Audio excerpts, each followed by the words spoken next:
नमस्कार। प्रज्ञा समाचार वीडियो पत्रिका में आप सभी का हार्दिक स्वागत और अभिनंदन है। आज जुड़ेंगे देश भर में गायत्री परिवार की चलाई जा रही रचनात्मक और सकारात्मक गतिविधियों से।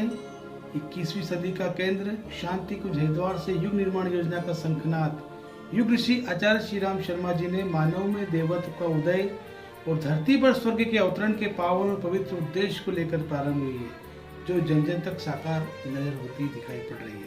हम बदलेंगे युग बदलेगा, हम सुधरेंगे युग सुधरेगा का मोटो लिए विचार क्रांति अभियान का शंखनाद सकारात्मक विचारों और रचनात्मक अभियानों से ही संभव है। युग ऋषि पंडित श्री राम आचार्य जी ने कहा है कि दुनिया न तो हिंसा से बदलेगी, न दबाव में बदलेगी, न ही प्रभाव में बदलेगी। अगर दुनिया को बदल सकते हैं तो विचार क्रांति अभियान से ही दुनिया को बदल सकते हैं। तो आइए हम जुड़ते हैं गायत्री परिवार की रचनात्मक सकारात्मक अभियानों से और कुछ रोचक जानकारियों से।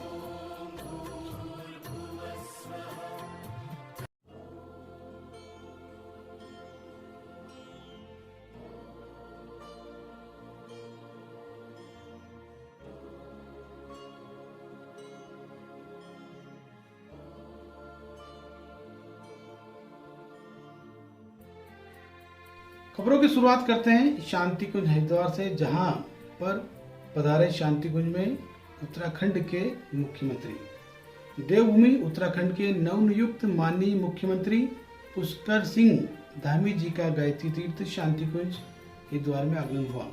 माननीय मुख्यमंत्री जी ने अखिल विश्व गायत्री परिवार प्रमुख परम श्रद्धेय डॉक्टर साहब एवं परम श्रद्धेया जी से भेंट की और पूज्य गुरुवर परम वंदनीय माता जी की चरण पादुकाओं पर श्रद्धा सुमन अर्पित कर आशीर्वाद प्राप्त किया।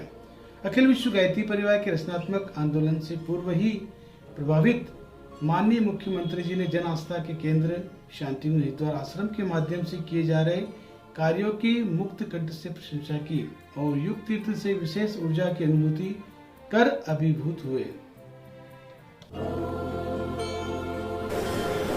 बहुत हमारा प्रेरणा का पुंज है हमारा गायत्री परिवार शांति कुंज और डॉक्टर साहब। तो निश्चित रूप से हम लोग यहाँ आकर बहुत सारी जो हमारे आगे काम करने के लिए ज़रूरी है उस राह को दिखाने के लिए भी और आगे उत्तराखंड के विकास के लिए भी, देश के विकास के लिए भी।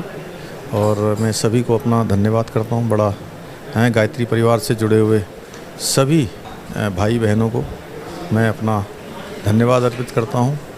और उत्तराखंड जब भी आएँ, क्योंकि अभी तो कोरोना काल है, लेकिन कोरोना के बाद जब भी आएंगे तो निश्चित रूप से हम लोग जो है उनका अभिनंदन करेंगे। धन्यवाद।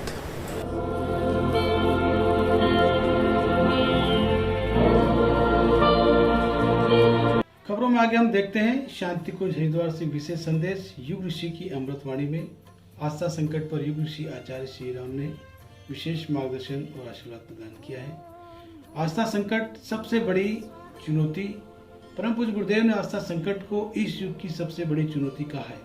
उनका मानव में देवत्व का उदय और धरती पर स्वर्ग का अवतरण तभी साकार हो सकता है जब जन जन अपने सृजता की सामर्थ्य, अपनी क्षमताओं, उच्च आदर्श जीवन के अनुशासन के प्रति आस्था जागे।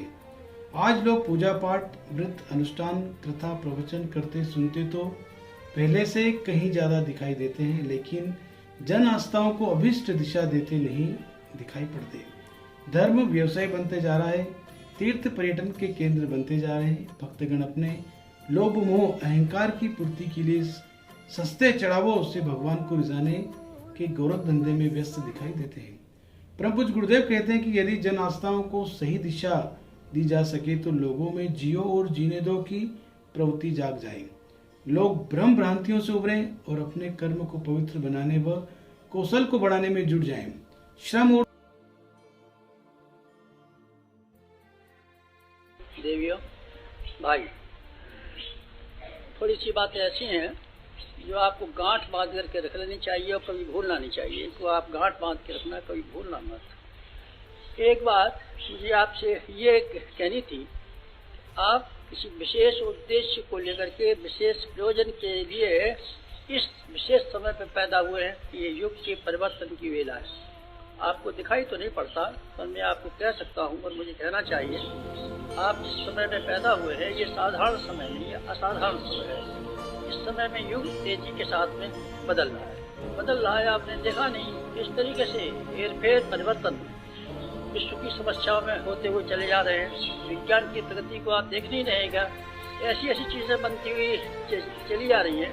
एक किरण, एक रेस, जिस तरीके से एक्सरे की किरणें फेंक दी जाती है, किरणें फेंक दी जाए तो गैस फेंकने की ज़रूरत है, न कुछ फेंकने की ज़रूरत है। सारे का सारा इलाका जो मनुष्य जहाँ है वहाँ के बैठे रह जाएंगे, उठे रह जाएंगे।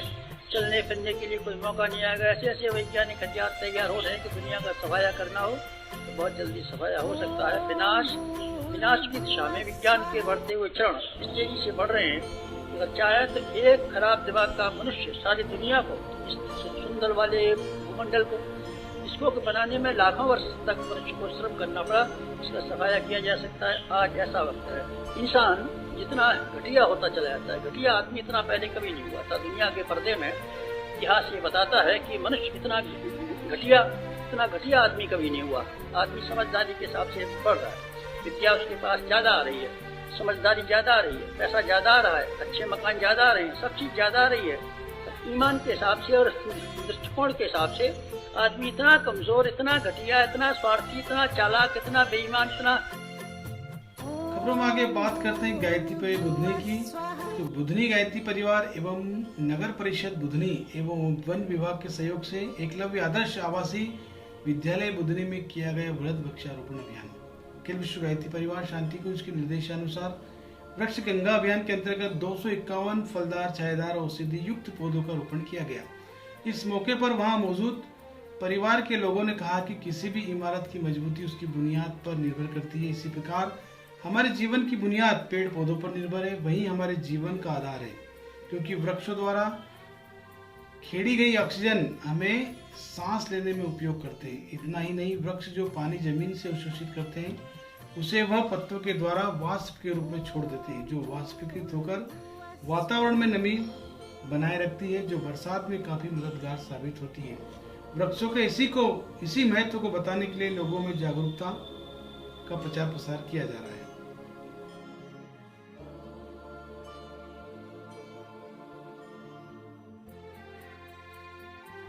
खबरों में आगे बात करते हैं गायत्री शक्तिपीठ एमपी नगर भोपाल की, जहां पर गत 29 वर्षों से संचालित आचार्य श्रीराम शर्मा हायर सेकेंडरी विद्यालय में आईटी सेल का उद्घाटन कल दिनांक 7 जुलाई को भोज मुक्त विश्वविद्यालय के कुल सचिव के कर कमलों द्वारा संपन्न हुआ। कार्यक्रम में शिक्षा समिति के अध्यक्ष श्री RN चौरसिया के साथ मध्य जोन प्रभारी श्री RK गुप्ता, डॉक्टर अशोक नेमा, श्री अशोक सक्सेना तथा विद्यालय स्टाफ उपस्थित रहा। कार्यक्रम का संचालन श्रीमती संध्या नेमा ने किया। ज्ञातव्य हो कि Acharya Shriram Sharma higher secondary school के छात्र छात्राओं को निःशुल्क शिक्षण प्रदान किया जाता है और कोरोना काल में छात्र छात्राओं को आईटी सेल के माध्यम से ऑनलाइन क्लासेस का लाभ भी प्राप्त होगा। तो देखते हैं एक संक्षिप्त रिपोर्ट मध्य प्रदेश भोपाल गायत्री शक्तिपीठ की। बच्चों को मिट्टी में खेलने दे, बीमार नहीं पड़ेंगे। जी हाँ, एक बेहद सकारात्मक खबर हमारे सामने आ रही है जो आपके सामने प्रस्तुत है।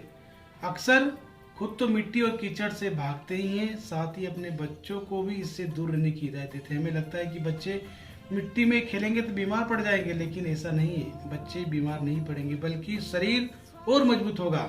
इससे शरीर में बैक्टीरिया से लड़ने की प्रतिरोधक क्षमता विकसित होती है। इसमें घावों को ठीक करने की क्षमता भी है। कुछ संस्कृतियों में उपचार के दौरान त्वचा के ऊपरी परत पर कीचड़ यानी गीली मिट्टी का लेप लगाने का चलन आम है और अब नए अध्ययन ने बताया है कि यह प्रक्रिया जख्मों में बीमारी पैदा करने वाले रोगाणुओं से लड़ने में मददगार साबित हो रही है। अमेरिका के एरिजोना टेस्ट यूनिवर्सिटी के शोधकर्ताओं ने कहा, हमने अपने अध्ययन में मिट्टी की एक किस्म के संक्रमित घावों को भोजिक करने की एंटीबायोटिक प्रतिरोधी परत को भी तोड़ देती है।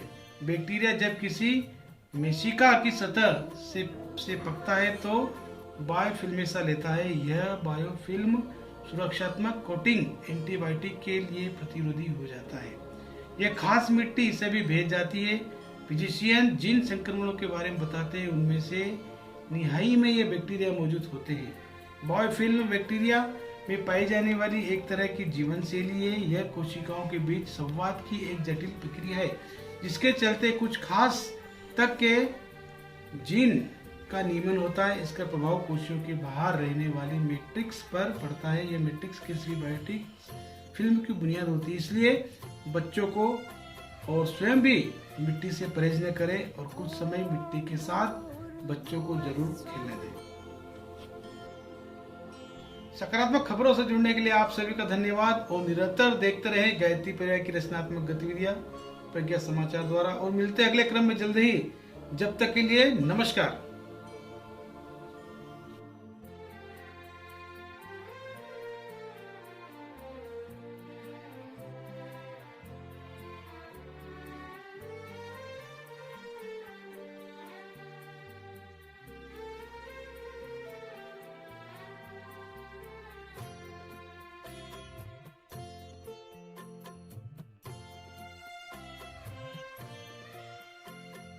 ॐ भूर्भुवः स्वः